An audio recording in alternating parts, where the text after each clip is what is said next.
Apóstolo bom é apóstolo morto. Esse é o título da minha pregação. E é isso mesmo que eu quero dizer. Os únicos apóstolos bons são os que já morreram. Só. Não existem apóstolos hoje. Pastor, mas está cheio de apóstolos aí. São falsos apóstolos. E eu vou tentar provar para você biblicamente. Então, minha pregação, meu tema é esse. Apocalipse 2:2. O último livro da Bíblia. Apocalipse, capítulo 2, versículo 2. Então, vamos ler. Só para relembrar o contexto aqui. O apóstolo João recebeu uma visão de Deus, onde Deus estava repreendendo, elogiando. Deus estava enviando mensagens para 7 igrejas da Ásia. E uma delas é esta aqui, a de Éfeso.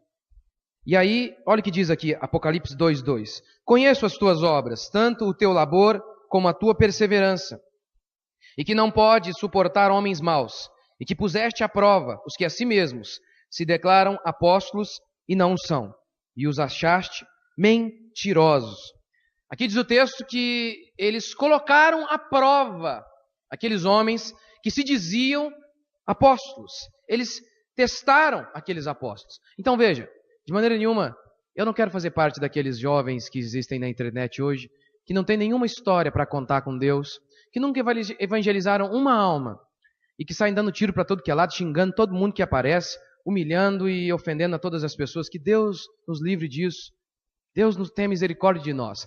Entretanto, também não quero cair para aquele outro extremo de apatia total, onde nós não confrontamos o pecado. Porque a gente tem que se lembrar constantemente que grande parte do ensinamento de Jesus não foi apenas dizendo assim, faça isso. Foi dizendo assim, está vendo os fariseus? Não os imitem, não sigam esses homens. Esses homens são pessoas malignas que podem conduzir você para o buraco. São cegos guiando cegos, ambos vão para o barranco.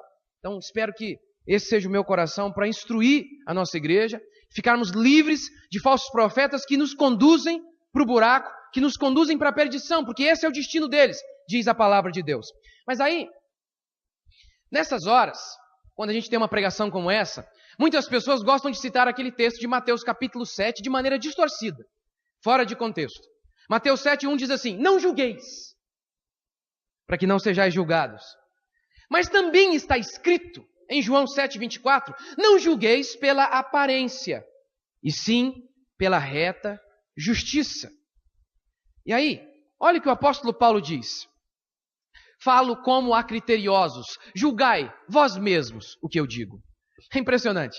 Ele é um apóstolo de fato, ele é um apóstolo verdadeiro, e ele diz, julguem o que eu falo. Entretanto, muitos líderes de hoje, nós não podemos julgá-los. Nós não podemos analisar se aquilo que eles falam, de fato, bate com a Escritura. Temos que segui-los cegamente. Não é assim que a Bíblia nos instrui. A Bíblia diz que os crentes de Bereia eram mais nobres. Por quê? Porque ao ouvirem Paulo, foram até a Bíblia para ver se de fato era de acordo, aquilo que Paulo falava estava de acordo com o que a Escritura dizia. É o que a gente precisa fazer. 1 Tessalonicenses, pois esse? Não, volta lá. 1 Tessalonicenses 5:21, o apóstolo Paulo diz assim, julgai todas as coisas e retende o que é bom. Em 1 Coríntios 14:29, Paulo diz assim, tratando-se de profetas, falem 2, apenas 2 ou 3, e outros julguem o que eles estão dizendo. Julguem o que eles estão fazendo. Então, meu irmão, essa ideia de distorcer aquele versículo de não julgueis, isso é uma heresia. Você sabe quem detesta julgamento? Criminoso. Bandido. Bandido detesta julgamento. Pessoas que estão devendo detestam julgamento. Sabe outro argumento que as pessoas nos usam para, você não pode falar contra esses homens que existem por aí. Não podemos falar contra, não toquei no ungido de Deus. Mas quem disse que eles são ungidos de Deus? Esses homens são falsos profetas. Não foram ungidos pelo Senhor. Como aqui diz Apocalipse 2:2, eles mesmos se fizeram apóstolos. Como que foram escolhidos por Deus? Como? E outra coisa, quem diz que todo o homem é impecável? Isso não existe, isso não é bíblico. Isso é outra distorção da verdade de Deus para que pessoas de mau caráter perpetuem em seu poder. Perpetuem colocando pessoas para o buraco. Mas vamos fazer o que Apocalipse nos instrui? O que a igreja de Éfeso fez? Vamos colocar à prova. Vamos testar a base da Escritura. Essa é a reta justiça. Se de fato eles são apóstolos. Na minha opinião, e na opinião de muitos outros, Não existem apóstolos hoje. E eu vou te dar alguns argumentos bíblicos para provar isso. Primeiro princípio de quem era apóstolo de verdade. Para a gente pôr à prova os apóstolos, nós precisamos saber qual o critério para que alguém seja apóstolo. Qual o primeiro critério para que alguém seja apóstolo? Primeiro critério, ter andado com Cristo e sido testemunha da ressurreição. Você pode dizer isso para a pessoa que está do seu lado? Ter andado com Cristo? Eu estou falando, obviamente, disso porque hoje tem apóstolo em tudo que é lugar hoje. E eu vou tentar te mostrar no final como que isso é tão sério. Você não tem noção como que isso é sério. Como que isso é doentio e pode destruir uma igreja. Eu vou te mostrar. Mas, então, a primeira característica de um apóstolo, ter andado com Cristo e sido testemunha da ressurreição. Os irmãos lembram muito bem que Judas se enforcou. Por isso, os apóstolos decidiram colocar outro no lugar dele. Qual a característica que os apóstolos exigiram, necessária, para que aquele homem fosse escolhido no lugar, Matias, no caso, fosse escolhido no lugar de Judas? Atos nos mostra. É necessário, pois, que dos homens que nos acompanharam todo o tempo que o Senhor Jesus andou entre nós, começando no batismo de João, até o dia em que dentre nós foi elevado às alturas, um destes se torne testemunha conosco da ressurreição. Essa era a característica básica do apostolado. Ter andado com Jesus Cristo aqueles 3 anos ali e sido testemunha da ressurreição. Talvez você já esteja pensando agora no apóstolo Paulo. Pastor, e o apóstolo Paulo? Como que a gente explica ele? Eu vou com você lá para 1 Coríntios capítulo 15. Vamos lá? 1 Coríntios capítulo 15. 1 Coríntios capítulo 15, versículo 3. 1 Coríntios capítulo 15, versículo 3. Então, a regra era andar com Cristo, ter visto Cristo e sido testemunha da sua ressurreição. Vamos lá. 1 Coríntios 15, 3. Todo mundo achou, amém? Vamos ler. Antes de tudo vos entreguei o que também recebi, que Cristo morreu pelos nossos pecados, segundo as Escrituras.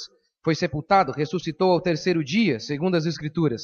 Apareceu a Cefas, que é Pedro, e depois aos 12. Depois foi visto por mais de 500 irmãos de uma só vez, dos quais a maioria sobrevive até agora, porém alguns já dormem. Depois foi visto também por Tiago, mais tarde por todos os apóstolos. E afinal, depois de todos, foi visto também por mim. Preste atenção agora no que ele diz. Como por um nascido fora de tempo.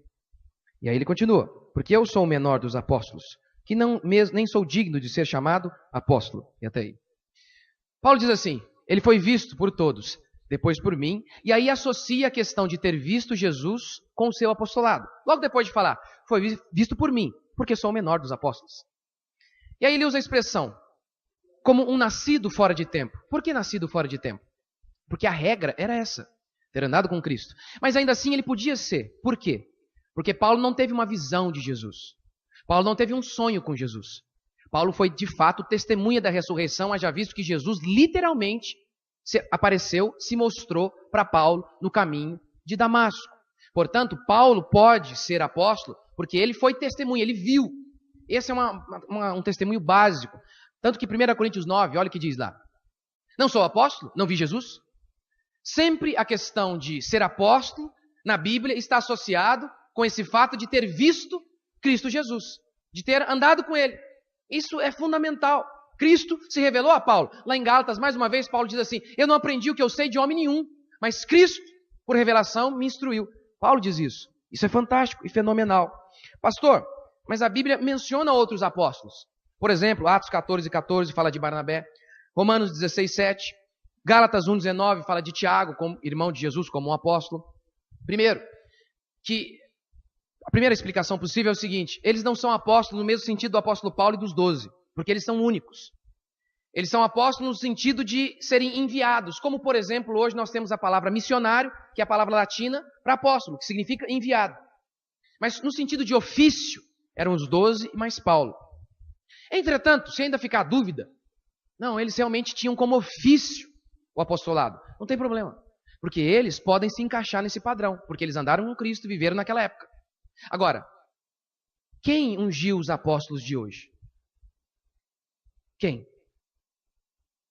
Se durante 1900 anos de história da igreja não existiram apóstolos. Depois da era apostólica de Paulo e dos 12, os 12 não ungiram novos apóstolos. O Paulo não ungiu um novo apóstolo no seu lugar. Diz a Bíblia que Paulo e os outros iam ungido na igreja presbíteros, que é a mesma função hoje do pastor. Eles não ungiram novos apóstolos. Na Bíblia, então, essa é a primeira característica básica de um apóstolo: ter andado com Jesus e ter visto Jesus Cristo. Segunda característica de um apóstolo: ser comissionado diretamente por Cristo. Você pode dizer isso para a pessoa que está do seu lado? Essa é uma evidência clássica e muito fácil de perceber na Escritura. Os 12 foram comissionados diretamente por Cristo. Paulo foi comissionado diretamente por Cristo. Como eu disse, Cristo ungiu os apóstolos. Eu sou pastor, porque outro pastor me ungiu. Eu não posso me ungir. Preciso de que alguém que já é pastor, maior do que eu, me unja. Se depois da era apostólica não tem mais apóstolo, quem ungiu os apóstolos que existem hoje? Eles se aplicam exatamente aqui em Apocalipse 2:2. Aqueles que a si mesmos se fizeram apóstolos. Talvez, obviamente, eles vão dizer, não, como Rony Chaves, por exemplo, ele é apóstolo e diz que Jesus apareceu para ele. E ele, então, foi ungido apóstolo pelo próprio Cristo. Mas aí é uma diferença enorme entre Rony Chaves e o apóstolo Paulo. O apóstolo Paulo ressuscitou mortos. O apóstolo Paulo escreveu a Bíblia inteira. O apóstolo Paulo nunca foi acusado de desviar dinheiro. E a maioria desses homens aí, apóstolos do nosso país e no mundo, tem esses probleminhas aí na sua vida. Então, a vida do apóstolo Paulo testifica e comprova o seu chamado. O seu estilo de vida testifica acerca do que ele é. Porque Mateus 7, Jesus diz que a gente iria conhecer os verdadeiros homens de Deus pelos seus frutos. O apóstolo Paulo talvez foi o maior missionário que o mundo já viu. Pelo menos esse é o testemunho da maioria dos homens de Deus. A vida do apóstolo Paulo comprova que, de fato, ele teve uma experiência única, que ninguém jamais teve nesse mundo. Paulo sempre diz assim: sou apóstolo, sempre se apresenta dessa maneira, apóstolo, não por vontade do homem, mas escolhido por Deus. Ele sempre diz isso. Paulo, apóstolo. Ele abre suas cartas sempre dessa maneira. Paulo, escolhido por quem? Por Cristo. E os apóstolos de hoje foram ungidos por quem? Que apóstolos ungiu? Paulo, Pedro? Quem os ungiu? Terceiro sinal de um apóstolo verdadeiro: prodígios. Você pode dizer isso para a pessoa que está do seu lado? Põe lá, 2 Coríntios 12:12. Pois as credenciais do apostolado foram apresentadas no meio de vós, com toda a persistência por sinais, prodígios e poderes miraculosos.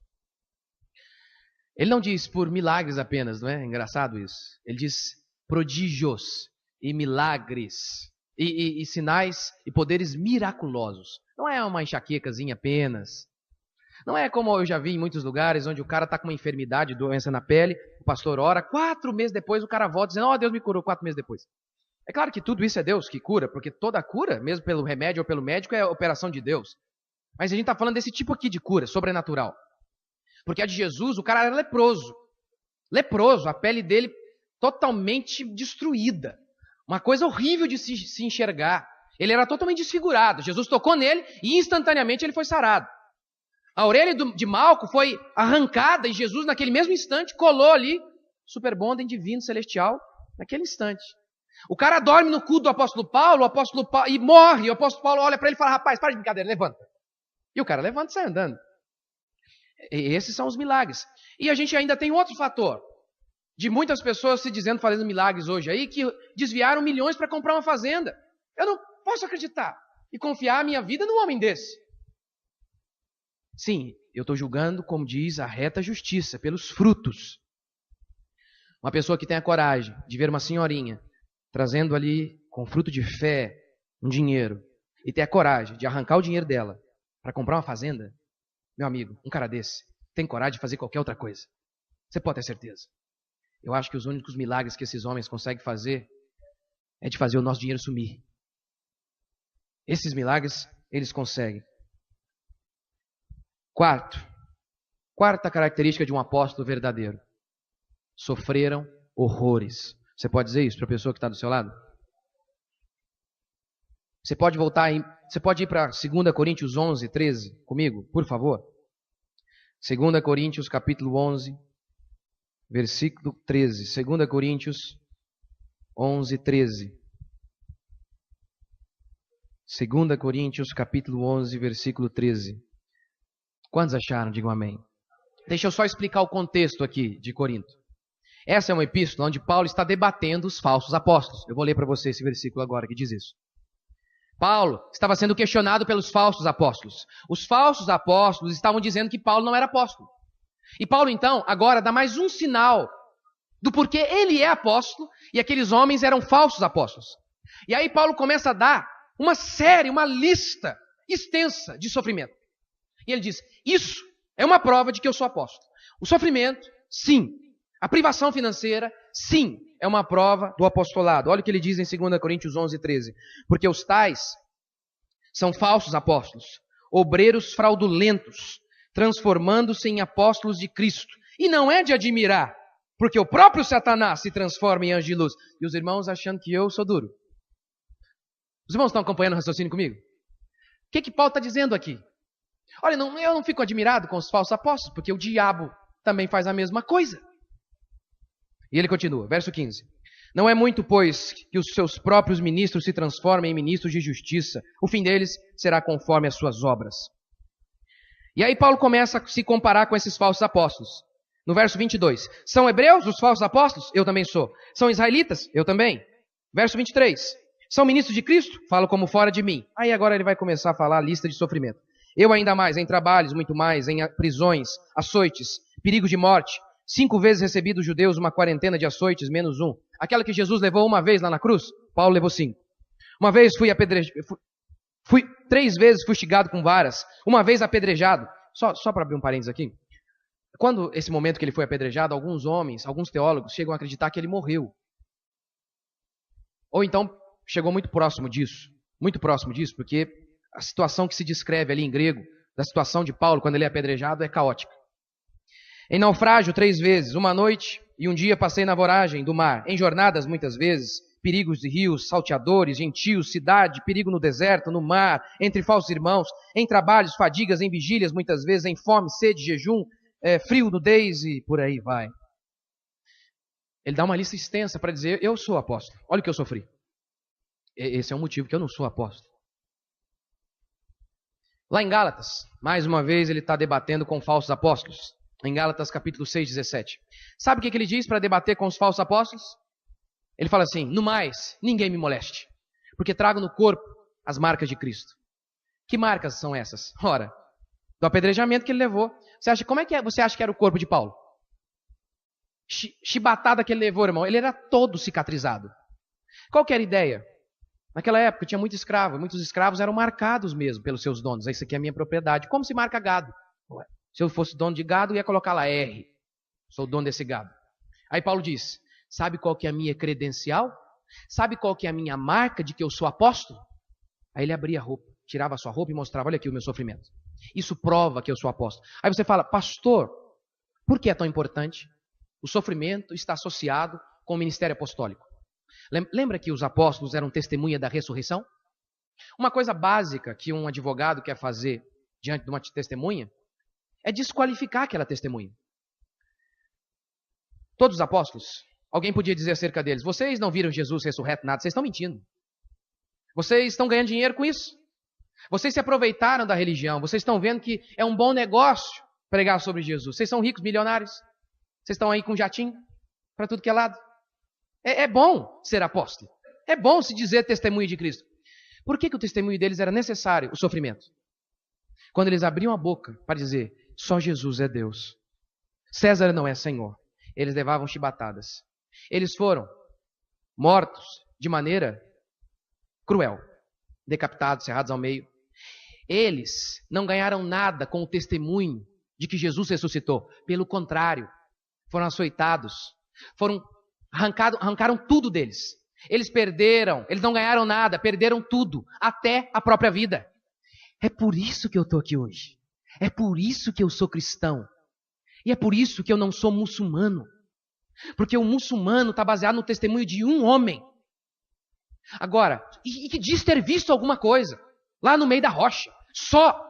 Agora, a minha fé está baseada no testemunho de centenas de homens que disseram ter visto Cristo que não ganharam nada com isso, que morreram, foram torturados, que perderam famílias, que perderam dinheiro, que perderam a própria liberdade, que perderam tudo. Por isso a minha fé está baseada no testemunho sólido, inabalável e inquestionável dos apóstolos. Por isso era fundamental o sofrimento deles. Já deu para você entender por que os apóstolos de hoje não podem ser apóstolos? Eles andam de jatinho. Como podem ser apóstolos? Como podem? Nunca faltou comida para eles. O máximo que eles têm de chibatada e de perseguição é quando a Receita os procura. O máximo que eles têm de perseguição é quando a polícia acampa ao redor da casa deles. Esses homens não são apóstolos. Quinta característica do porquê os apóstolos de hoje não são apóstolos. Simples. Nunca existiu apóstolo na história da igreja. Você pode dizer isso para a pessoa que está do seu lado? Obviamente, os irmãos me entendem, obviamente estou falando aqui depois da era apostólica. Depois que os apóstolos morreram, não existiu mais apóstolo na história da igreja. Não é interessante isso? Não é interessante? Que homens que mudaram o mundo, como Lutero, por exemplo. Nós estamos aqui hoje. Qualquer igreja evangélica desse país, e eu sei que muitos nem sabem disso, mas estão aqui, são o que são, porque Deus usou esse homem para protestar contra a igreja católica. Esse homem mudou não apenas a cara da igreja, esse homem mudou a cara do mundo ocidental. É isso que os historiadores seculares dizem. Mudou a cara da economia, influenciou a cultura, o governo. Ele não teve coragem de chamar a si mesmo de apóstolo. John Wesley e George Whitefield mudaram a cara da Inglaterra. E nós também somos influenciados por esses homens. Eles também não tiveram coragem de chamar a si mesmos de apóstolos.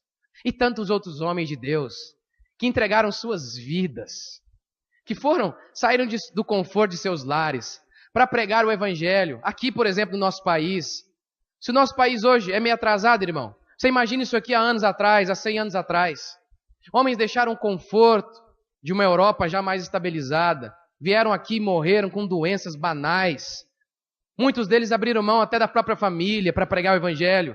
E nós estamos aqui graças a esses homens, e nenhum deles tiveram coragem de chamar a si mesmos de apóstolos. Aí um Zé Povinho ali da esquina, que nunca fez nada pela fé, é apóstolo. É uma coisa que não tem como a gente não ficar indignado. Na história da igreja, a gente só tem hereges. Na história da igreja, a gente só tem hereges se autoproclamando apóstolo. O primeiro movimento são os gnósticos, hereges absolutos. Eles diziam que tinham apóstolos, que eles eram apóstolos, os apóstolos verdadeiros. Posso te contar quais são as heresias dos gnósticos? A heresia deles era o seguinte: eles achavam que o espírito estava encarcerado na matéria. Haja visto que para eles o corpo era maligno. Sabe qual a implicação dessa heresia? Primeira implicação: se o corpo é mau, Jesus Cristo não veio em corpo, não veio em carne.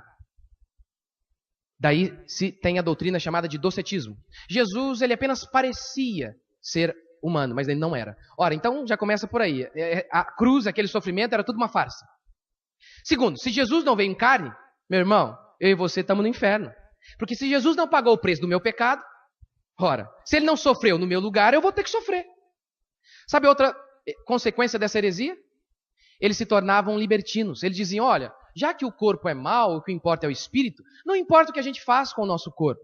E aí eles faziam todo tipo de orgia sexual, todo tipo de problema e depravação que você imaginar. Esses homens se diziam apóstolos. Depois, a gente tem no século II, Marcião. Sabe o que Marcião dizia? Que só o apóstolo Paulo havia entendido o ensino de Cristo. Ou seja, os 12 não haviam entendido. Dessa maneira, os 4 evangelhos a gente tem que queimar. Dessa maneira, as epístolas de João temos que queimar. Ou seja, grande parte do que nós chamamos de Bíblia tem que ser queimado. Ele também se dizia apóstolo. Nós temos depois Maniqueu, de onde vem a doutrina do maniqueísmo. Sabe o que Maniqueu dizia? São muitas as heresias dele, vou falar só a mais fácil. Sabe o que ele dizia? Ele dizia que ele era o profeta de Deus, o último profeta de Deus. Lembra quando Jesus em João 14 disse assim para os discípulos: eu vou, mas eu vou enviar o Consolador para vocês. Todos nós entendemos que o Consolador é o Espírito Santo. Sabe o que Maniqueu dizia? O Consolador era ele. Maniqueu também dizia que era apóstolo. Nós temos também Edward Irving. Esse é mais recente, no século XIX. Ele começa com a história da restauração do ministério apostólico. Ele profetizou que Jesus iria voltar no ano de 1868. Pelo que eu estou informado, não voltou. Se voltou, me avisa. Não voltou também. E eu vou falar disso daqui a pouco. Profecia errada é uma prova de que é falso profeta. Ele também disse que Jesus assumiu uma natureza pecaminosa. Isso é uma heresia. Porque Paulo diz que Jesus veio em carne, mas sem pecado. Porque, ora, se o corpo de Jesus está doente pelo pecado, como ele pode salvar o meu corpo? Se ele não está curado, que sangue ele pode liberar para mim se o sangue dele está contaminado pelo pecado? Isso é outra heresia, mas ele disse isso. Então, durante a história da igreja, os homens de Deus nunca se chamaram de apóstolos, somente hereges. Sexto e último princípio para a gente encerrar. Os apóstolos verdadeiros não erravam em suas profecias. Você pode dizer isso para a pessoa que está do seu lado? Olha o que diz Deuteronômio 18. Se disseres no teu coração, como conhecerei a palavra que o Senhor não falou? Sabe que, quando esse profeta falar em nome do Senhor, e a palavra dele não se cumprir, nem suceder como profetizou, esta é a palavra que o Senhor não disse. Com soberba a falou tal profeta. Esse é um sinal básico. E aí, outra passagem de Deuteronômio diz assim: se ele profetizar e não se cumprir, falar do seu coração, ele vai ser morto. É o que diz a Escritura. Eu não vou me delongar nesse assunto, que eu já preguei recentemente sobre isso. Porque alguns dizem assim, não, a profecia não se cumpriu porque você não fez a sua parte. Isso é heresia. Promessas são condicionais. Caso você faça, Deus faz ou não faz. Profecias não. Isaías diz isso. Eu velo pela minha palavra e farei cumpri-la. Eu velo, eu cumprirei. Veja, se a profecia da vinda do Messias dependesse do povo de Israel, Jesus nunca teria vindo. Porque o povo de Israel rejeitou sistematicamente o Messias. Eles crucificaram o Messias. Eles mataram todos os profetas que pregaram acerca do Messias. E ainda assim as profecias se cumpriram. Por quê? Porque depende só de Deus. Se as profecias da vinda de Jesus dependessem de nós, irmão, Jesus nunca voltaria. Eu sei que Jesus vai voltar porque a profecia depende dele, só dele. Graças a Deus por isso. Amém ou não? Então, por quê que eu sei que os apóstolos de hoje não são apóstolos? Porque as profecias deles não se cumprem. E aí eu preciso citar algumas que... Eu vou citar algumas que são fáceis para você pesquisar depois. Vou citar algumas, vou te dar referência para você. No nosso país tem um homem chamado René Terranova. Ele é apóstolo. Na realidade, ele depois foi chamado de pai apóstolo, porque ele se considera o pai dos apóstolos. Não satisfeito, depois ele ganhou o título de patriarca. É isso mesmo? Apóstolo já não é o bastante, aí ele foi pai apóstolo, não bastante patriarca. O próximo vai ser vice-deus, e se Deus não ficar esperto, toma lugar. Ele, no ano de 2011, deu 12 decretos. Esse é o perigo de começar a virar apóstolo. Começa a dar decreto. 12 decretos. Primeiro, que a família de todos os crentes iriam se converter. Só esse já. No primeiro ele já errou. E depois você pode acompanhar os demais. Você pode pesquisar direitinho lá na internet. Nós temos no nosso país... Apóstolo na Bíblia já não tem. O que é o feminino de apóstolo, meu Deus do céu? Apostila. Não tem apóstolo. Não tem apóstolo hoje. E eles ainda conseguem chegar ao cúmulo de inventar apóstola. E nós temos no nosso país apóstola Valnice. Irmãos, é claro que o nosso desejo não é envergonhar ninguém, mas infelizmente, como isso é uma coisa pública, e pessoas seguem essas pessoas públicas, como eu sou público, eu preciso dar resposta pública. Eles também são. A ideia não é envergonhá-los, mas a gente precisa falar da palavra de Deus. A Valnice, a apóstola Valnice Milhomes, em 1991, profetizou a volta de Cristo para 2017. Não voltou, não é? O vídeo é fácil de você achar. Se você não conseguir, tem ele aqui no meu computador. Esse ano também, a Valnice, a apóstola, profetizou que a Marina ia ganhar. Óbvio, logo depois ali que apareceu a Marina na pesquisa com 50% de chance de voto. Lembra? Nessa hora, eles são espertinhos, né? E ainda assim, conseguiu. Tem também o vídeo aqui, onde ela profetiza isso. E eu quero citar apenas esses que são os mais fáceis de você procurar e achar na internet. E porque esses eu achei facilmente. Esses vídeos onde eles falam isso. Não sou eu que estou falando. Eles estão falando isso. Eles estão profetizando. Meu irmão, mas homens erram. Deus não erra. Porque se é Deus que está falando, esse é um sinal claro da Escritura. falou, isso que te digo, e não cumpriu, não é de Deus, é falso profeta. No Antigo Testamento era apedrejado. Vamos levar a palavra de Deus a sério ou não? Pastor, por que isso é tão importante para nós hoje? Porque o orgulho sempre foi um pecado destruidor. Os apóstolos foram únicos em autoridade. Ninguém na história da igreja teve a coragem de se intitular como apóstolo. É muito perigoso, então, quando alguém vem e começa a atribuir esse título a si mesmo. Homem de Deus, como diz Hernán Dias Lopes, o sol só brilha quando as estrelas não estão brilhando. Eu amo essa citação. Jesus só pode brilhar quando eu não estou brilhando. O nome dele só pode aparecer quando o meu não está aparecendo. Porque João disse, convém que ele cresça e eu diminua. E aí, você vai perceber como que homem de Deus tem pavor de títulos. Tem medo de títulos. Homem de Deus de verdade. Sabe que existem e precisam, mas Jesus diz acerca de João Batista, ninguém foi maior do que João Batista entre os nascidos de mulher. Esse é o testemunho de Jesus. Quando perguntaram quem é João Batista, ele é o profeta. E ninguém foi maior que ele. Mas você sabe de uma coisa? Quando foram até João e perguntaram, você é o profeta? Qual foi a resposta dele? Eu sou apenas uma voz, só isso. É isso que eu sou. Eu não sou ninguém. Eu sou apenas uma voz que clama no deserto. E aí eu fico assustado. Um homem como esse tem medo a esse ponto. E ele que disse, convém que ele cresça e eu diminua. Um homem desse que de fato foi um homem de Deus, que morreu por pregar o evangelho, foi decapitado por pregar a palavra de Deus, porque condenou o pecado. Não tem nem coragem de assumir o que ele é, de fato como profeta. E eles assumindo essas outras coisas, dá medo. Olha o que diz Corinto, põe lá. Porque os tais são falsos apóstolos, obreiros fraudulentos, transformando-se em apóstolos de Cristo. E não é de admirar, porque o próprio Satanás se transforma em anjo de luz. Dietrich Bonhoeffer, um pastor alemão, não um cachorro, pastor, nacionalidade alemã. Ele disse assim, o desejo que com frequência ouvimos ser hoje expresso por figuras episcopais, que vem de padres, religiosos, líderes, homens clericais, personalidades com autoridade, surge muito com frequência de uma necessidade espiritualmente doentia de conquistar a admiração dos homens. Eu sei que ele está usando aqui uma linguagem mais rebuscada, então deixa eu parafrasear essa frase aqui, um pouquinho mais simples. Será que este desejo frenético por títulos não revela um coração doentio que almeja apenas ser idolatrado e colocado num pedestal acima de todos os outros? Você sabe que a origem de almejar o trono vem de Satanás, não é? De almejar o trono, os títulos e todas essas coisas. Enquanto que Cristo é o contrário, mesmo ele sendo o dono do trono, diz a Bíblia que ele abriu mão do trono para nos salvar. E diz que nós devemos ter o mesmo sentimento que houve em Cristo. E não querendo ser superior a ninguém. Pelo contrário, se considerando inferior uns aos outros. Mas o maior perigo nem é esse. O maior perigo é o segundo. De ter uma autoridade maior do que a que eles têm.